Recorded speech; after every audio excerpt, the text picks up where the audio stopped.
বন্যা পরিস্থিতি নিয়ে মুখ্যমন্ত্রীর মন্তব্য, পাল্টা মন্তব্য বিজেপির হিরণ চট্টোপাধ্যায়ের।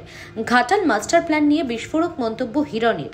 সাংসদ দেবকে কটাক্ষ হিরণ চট্টোপাধ্যায়ের। কি বলছেন তিনি, শোনাবো। বন্যার তো সব ত্রাণগুলো ওনারা চুরি করে নেন, ফলে সাধারণ মানুষ তো বঞ্চিত হবেই।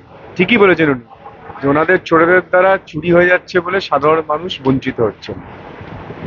দ্বিতীয় হচ্ছে দাদা, তিলোত্তমার সুবিচার চেয়ে যাদবপুরে কালকে স্লোগান উঠল যে কাশ্মীর আজাদি, আজাদি চাই কাশ্মীর। যাদবপুরে আগেও হয়েছে এরকম ভাবে, আপনারা দেখেন যাদবপুরে বা আপনার দিল্লিতে জেএনইউতে বারবারই ওরা একটা ভারতবর্ষকে টুকরো টুকরো করার চেষ্টা করে, এবং সে টুকরে টুকরে গ্যাংয়ের মধ্যে টিএমসি একজন পার্টনার।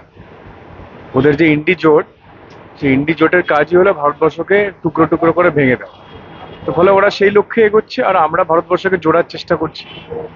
ঘাটালের যে বন্যা পরিস্থিতি, সেখানে নিয়ে নানান ধরনের রাজনীতি, কখনো সেচ দপ্তরের যিনি আধিকারিক আছে তার নাম প্লেট খুলে দেওয়া হচ্ছে। ঘাটালের বন্যা পরিস্থিতি কি বলবেন? প্রতি বছর ঘাটালের মানুষের অত্যন্ত দুঃখের, আপনি সত্যি না গেলে আপনারা বুঝতে পারবেন না। আপনারা নিশ্চয়ই গেছেন। এক ভয়ঙ্কর পরিস্থিতি, ভয়ঙ্কর।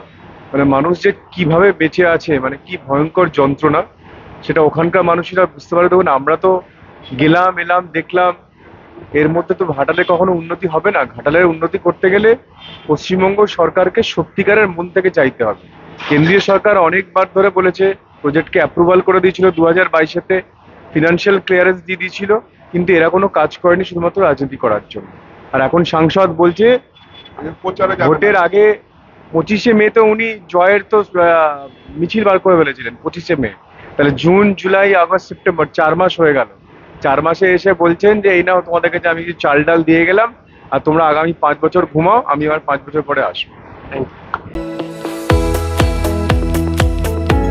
আপনারা দেখছেন ইউএন লাইভ, বাংলা খবরের শেষ কথা।